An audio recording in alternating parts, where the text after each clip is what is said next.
The air in the cave is thick with the iron tang of blood and the damp, cloying scent of fear. It clings to the low limestone ceiling, a scent older than memory. Kale lies on the cold stone floor, a shallow depression worn smooth by generations of sleep. But he does not sleep. His breath is a ragged, shallow thing. A caught bird fluttering in his chest. Where his left eye should be a column muscle and sinew, there is now a deep, ruinous furrow. The great bear, the true master of this place, has left its mark. The wound is a gaping mouth, its edges torn and weeping, packed with dirt and bits of fur from the beast's own pelt. It is a wound that means death. The logic of this world, of this time in hominid history, is unforgiving. A broken leg, a festering cut, a season of sickness. These are not misfortunes. They are sentences. The clown, a dozen individuals bound by blood and the sheer terror of the long night, huddles near the fire at the mouth of the cave. The flames push back the darkness, but not the cold, and certainly not the memory of the roars that echoed moments ago. They watch Kale. Their faces, illuminated in the flickering light, are masks of calculation. This is not cruelty. It is the brutal arithmetic of survival. He is the old one, the one who knows the secret rhythm of striking pyrite against flint to birth a flame. He is the clan's memory, the keeper of the paths to the good water and the place where the red deer crossed the river in autumn. But now, he is a liability. He cannot walk. He cannot hunt. His groans will draw predators. He is a weight that will drag them all down into the frozen earth. Their thought, unspoken but shared in their darting glances, is clear. Leave him. It is the law. It is the only way. This existence, this prehistoric life, offers no quarter for the weak. A young female, Isha, detaches herself from the group. She is Kale's daughter's daughter, her hands strong and clever, skilled at scraping hides with a sharp lithic flake. She walks to him, her bare feet silent on the gritty floor. The others watch, their silence a heavy blanket. They expect her to give him water, a final comfort, perhaps to touch his brow, a gesture of farewell. Instead, she kneels. She ignores the stench of the wound. The low, almost inaudible moan escaping Kale's lips. She looks not at his face, but at the carnage of his leg. Her gaze is intense, analytical. In her mind, the memory of a different kind of butchery surfaces. The careful, methodical work of taking apart a bison, separating muscle from bone, cleaning the hide. Her eyes flick from the mangled flesh to the firelight glinting off a scatter of stone tools nearby. A choice is being made, one that defies the ancient, brutal calculus. It is a decision that has no precedent, a flicker of defiance against the absolute tyranny of nature. The weight of what these early humans must do next settles upon her. Isha rises and walks to the scatter of tools. Her movements are deliberate, heavy with purpose. She ignores the large, crude hand axes and hefty choppers. Her fingers search for a specific shape, a memory of function held in her hands. She selects a thin flake of flint, no larger than her palm. It is a masterpiece of Moose-Terrian craft, struck from a prepared cord just days ago. One edge is terrifyingly sharp, a sliver of dark stone capable of parting hide and flesh with equal ease. This is primitive technology repurposed by empathy. She holds it up to the firelight, the edge a hungry shadow. There is no plan, no body of ancient knowledge to draw upon. There is only the ghost of an idea, a connection made between the anatomy of a kill and the living flesh of her kin.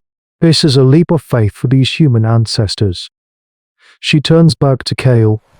Bioa, a broad-shouldered hunter whose own arm bears the white, bucket scar of a wolf bite, understands her intention in an instant. A silent nod passes between them. It is a pout. He moves to Kale's shoulders, his powerful hands pressing down, pinning the old man to the stone. Another male joins him, taking a leg. Kale's eyes, clouded with pain, open wide in terror. He does not understand. He feels the betrayal of restraint, the precursor to being abandoned.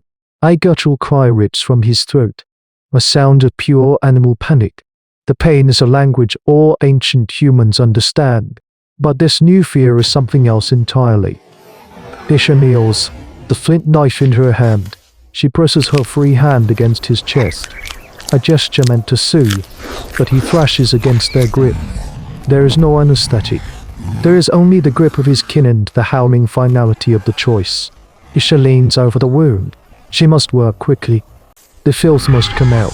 With a surgeon's focus she does not possess but into a test. She touches the point of the flint to the ragged edge of the gash. She cuts. Kayleth's body alters. A silent scream frozen on his face as the sharp stone slices into already brutalized flesh. Isha works with a butcher's efficiency, scraping away the embedded dirt, the fragments of stone, the bear's foul hair. She begins a crude but necessary debridement, widening the wound to clean its depths. The sick warmth of fresh blood runs over her knuckles, mingling with the odor. Drying gore. The others in the clan watch, their faces taut with a shared agony. They hear every pained gasp, feel every shudder that racks Kayleth's body. They are holding him down, but they are also holding him together. Their collective will a fragile container for his life. The surgery of instinct concludes. The wound is cleaner, but it is also larger. The raw, terrifying read against his pale skin. The immediate violence is over, but a quieter, more insidious battle begins. The cleaned wound, a raw map of Kayleth's ordeal, must be closed to the foul air. Isha looks to the back of the cave, where she keeps small pouches of hide. From one, she takes a handful of dried sagan and moss, prized for its ability to drink blood. From another, a lump of deep red ochre, ground into a fine powder. This pigment is for marking bodies and tools, for rituals that bind the living to the dead, but she has seen how it dries animal hides, how it seems to keep rot at bay, in an act that is half medicine and half prayer. She packs the wound with the moss and then dusts it liberally with the red powder, creating a crude, earthen seal. The crimson earth on the crimson flesh is a stark declaration. This body will not be abandoned. This is a moment that echoes across prehistory, a testament to evolving survival skills. The days that follow are a fever dream. Kayleth's body is consumed by heat. He shivers and moans, his mind lost in a shadowland between life and death. His vulnerability becomes the clan's new, unblinking focus. The hunters must now find more food, not just to feed themselves, but to sustain a body that only takes and cannot give. The gatherers must bring him water constantly. His presence is a drain on their precarious economy of energy. Every drop of water, every strip of dried meat given to him is a gamble against their own future. This is the unwritten calculus of kin selection, the instinct to preserve the vessel of shared blood and, more importantly, shared knowledge. They are not saving a broken hunter. They are fighting to save their library, their map, their memory. One evening, a hyena, drawn by the lingering scent of blood, circles the camp, its whooping coarse serrated blade in the darkness. Bior stands guard at the cave mouth, spear in hand, his body a shield between the predator and the patient. He does not sleep. The clan takes turns, a silent, sleepless rotation of protection. They are thinner, their faces etched with new lines of fatigue, but their resolve is hardened. The choice has been made, and to turn back now would be a greater betrayal than the one they first considered. They are bound to this act. Then, on the fifth night, the fever breaks. Kayleth's eyes open, and for the first time, they are clear. He looks at Isha, They march side at by Bior, side, the raft at the balanced exhausted between faces them, of his kin. across the open He sees the plain cost toward of his the river. survival in their hollowed cheeks. He cannot speak, but his gaze is a testament. He understands the debt.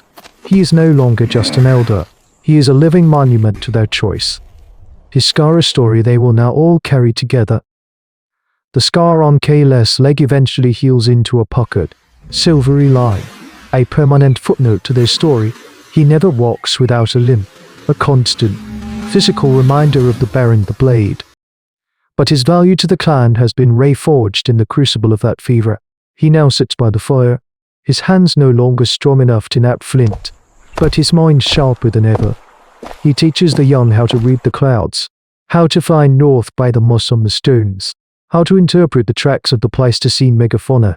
His survival, purchased at such a high cost, transforms the very definition of a clan member's worth. It is no longer measured solely by the meat they can provide, but by the wisdom they can preserve. This event, a flicker of light in the immense darkness of deep time, is more than a single story of survival. It is an echo of a profound shift in human evolution. Across the ancient world, similar scenes are playing out. The skeletons found by archaeology, bearing signs of healed, debilitating injuries, tell the same tale. Someone cared. The decision to expend precious resources on the vulnerable, to defy the cold logic of nature for the sake of one of their own, is the moment we see the blueprint for Homo sapiens being drawn. It is the birth of a social contract written not in ink, but in sinew scars, and it forces us to consider the true weight of compassion.